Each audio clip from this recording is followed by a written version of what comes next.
Ora partio senza una palanca, e a 7 anni forse anche più.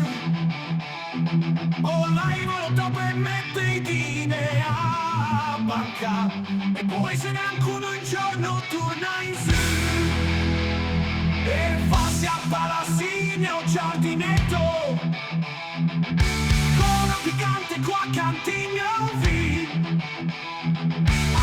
attacca e poi a un soletto, e caghe in la schiena.